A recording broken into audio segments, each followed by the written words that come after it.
history of this site is that this used to be a very industrial site.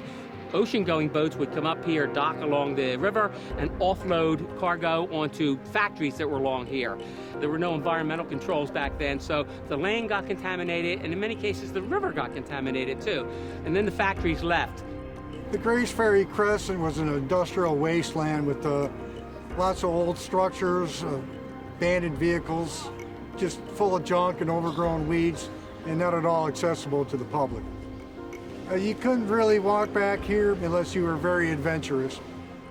We didn't know exactly what we had here environmentally, so we had a phase 1 and phase 2 study done. It showed a fair amount of contamination. Most of it was metals, so we hired, of course, an environmental consultant and eventually an environmental contractor, and we basically got rid of the stuff that was really bad, took it to an environmental hazardous waste landfill, and the rest of the stuff was dealt with by capping it over both with the asphalt trail and with many, many inches of good, clean soil. The word Schuylkill, you may know, is Dutch. It means hidden river. This part of the river was really hidden for 100 years because of industry. So part of our goal is to open that up and reinvent that and put it back into the fabric of the city. Philadelphia has always been in great communion with its rivers and its riverfronts, whether it's Delaware, whether it's Schuylkill or what have you. So this is a tremendous opening that we have here. The magic about this, though, is it opens up more river to more people, and especially to folks from South and Southwest Philly, and I know they've been waiting for this for a long time. We're just so pleased that all of you could be here to help us dedicate this great new trail and greenway, which today becomes part of the circuit, which is the network of trails in and around the greater Philadelphia region.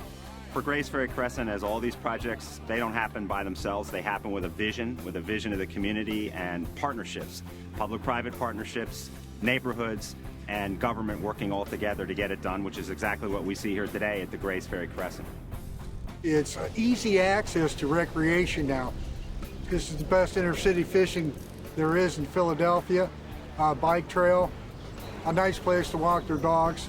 Yeah, I know where they're heading. They're heading down to their park that the Commonwealth has provided for us. It just changed the whole attitude of the neighborhoods. Once you leave out of your house and come out here and look at the beauty of this, and you might go back home and say, wow, and I can't sit here. I want to come back out here and sit out here for 2 hours. To the residents, it means a lot. We say this is recreational, this is economic development, this is healthy living, this is green jobs. Everything that's happening down here is good, and I think the neighborhood are the real beneficiaries of that, and we're thrilled.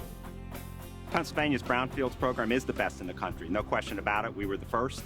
With our Act 2 program, we've done a lot of work. We've revitalized about 4,000 sites, including 1,700 of them right here in the southeastern part of the state.